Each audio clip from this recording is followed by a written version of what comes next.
Hey guys, it's your girl Janelle. It's been a while since I last recorded a video, and the reason for that is because I just haven't been motivated lately. I've been feeling lazy and I've been working, as you guys know, for those who watch my videos, and saving them for the fall semester.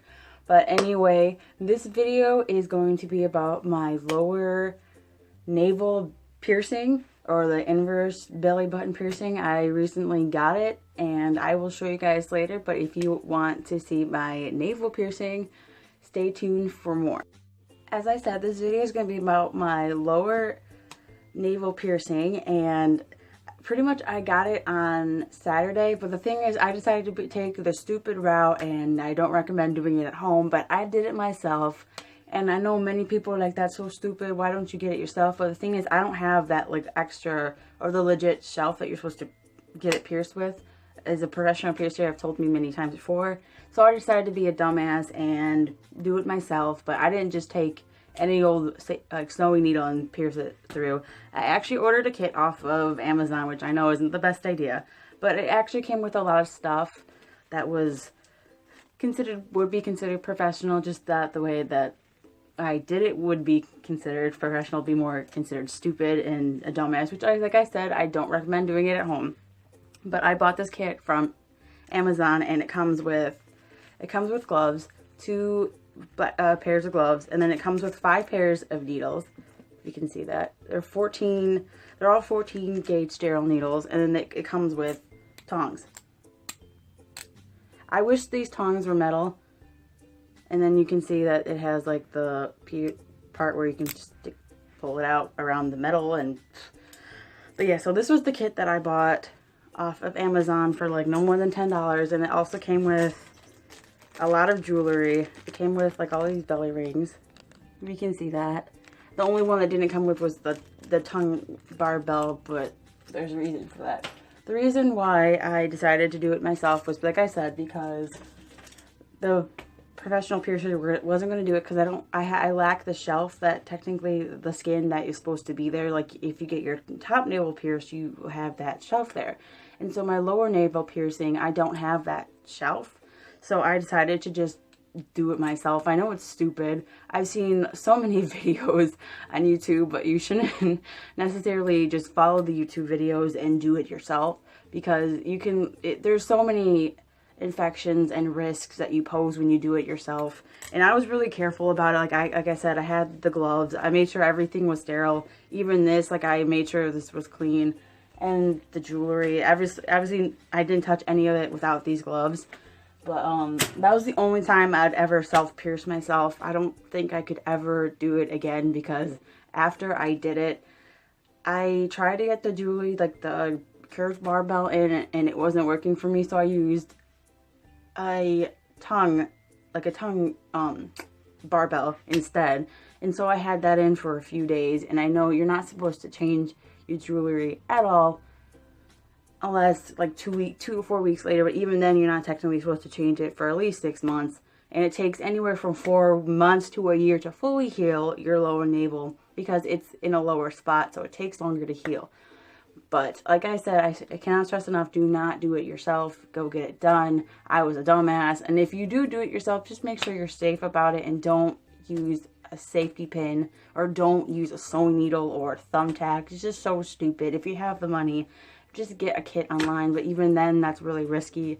I almost passed out, because you're supposed to do it quick. Like you go to the piercing shop and they do it quick, and then it's done. And then you have a new piercing. You just have to take care of it. So when I did it quick, but then the jewelry part was going slow because it wasn't going through the bottom hole that I had the 14 gauge needle in. So I started getting really lightheaded because I did it myself. And then I just started freaking, like I wasn't freaking out, but like I was just like, I can't get this bitch in. So once I was able to pop that barbell in the, I'll just use an example from this bag. Grab it. Something like this, if you can see that. So I just used like this little 14 gauge barbell. It was long enough for the swelling, thankfully, because I took the amount of skin that you'd use from the top, like your top belly button piercing. If you have your top navel pierced, you would know like how much skin they took. So I made it and I did it. but I almost, I got really lightheaded from it, and I wouldn't recommend it, you doing it yourself. But anyway, now that I'm done talking, I'm doing sea salt soaks, and I'm taking care of it like a normal piercing, like you should, like 2 times a day, sea salt soaks, and like antibacterial soap, unscented of course, because that's really bad for it. But anyway, I will show you guys my piercing. It's only 3 days old. Yeah, it's only 3 days old because I got it Saturday, 4 days old. It'll be a week on Saturday, and it's still red, and there's probably a cup ring around my lower navel, only because I was just doing a sea salt soak. But anyway, I will show you guys my navel now. Okay, quick disclaimer before I show you my lower navel. It is red still, like I said, because it's only a few days old.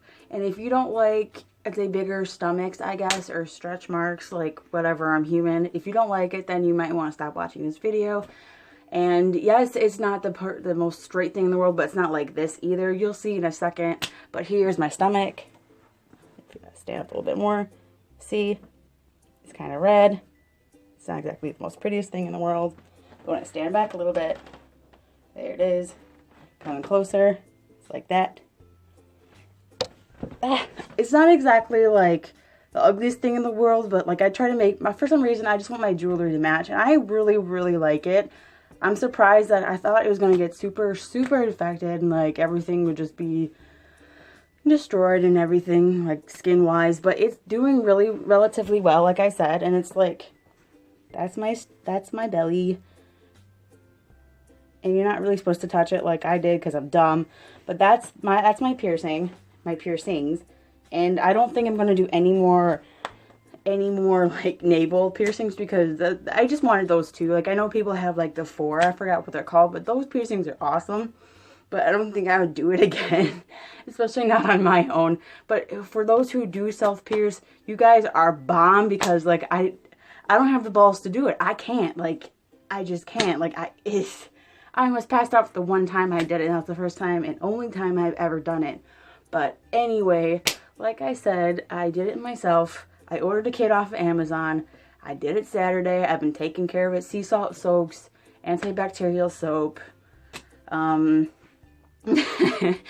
don't recommend doing it at home unless you have the guts to, and if you do, kudos to you, because this almost made me pass out. These needles almost made me pass out. I mean, I threw the one needle away that I did have, but everything was sterile. And the only thing I wish would have been different was these tongs. Like I wish the tongs would have been metal instead of plastic, because I mean, it doesn't matter anyway. Like, it doesn't matter too much, but like I feel like metal would have been better, because the only thing I would say that hurt the most was these damn tongs, because obviously you're taking the skin and you're opening it, turning the skin up, and like you're not flipping it necessarily, but you're putting it on the skin, and you're just like, okay, this is what I'm gonna do. Like you're pinching your stomach, and you're like, ow, it hurts like a bitch. So it's just like you're pinching it like that. Like, if you can see, like, you're taking the skin and you're doing that. So it hurts, obviously. That was the only part that hurt. But like I said, I just wish that these were metal. But other than that, I will probably do another, like, 2-week update. So, like, not this Saturday, but the Saturday after that. I will do a 2-week update, and I hope my red will go down. But I heard it's normal for up to 4 weeks. But I'm hoping that's not the case.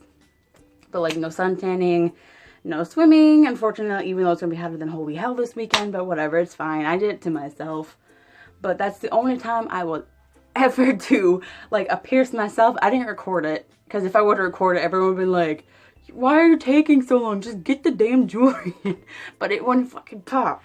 But anyway, that is all for this video. I will do a 2-week update come, like, not this Saturday, but the Saturday after that. And if you guys have any requests for videos, just comment them in the comment section below. Don't forget to like, subscribe, all that good stuff. And if you're going to pierce yourself, please, please, please, please be safe about it. And if you can't do it, go to your local piercing shop, and they will be able to help you with all of your piercing needs. But anyway, if you do it yourself, like I said, I know I'm being repetitive, but just be careful. Don't use a safety pin. Don't use a thumbtack. Don't use a sewing needle. Get a damn kit. If you don't have money, save up and get a kit. But anyway, that is all for this video, and I will see you guys next time. Bye!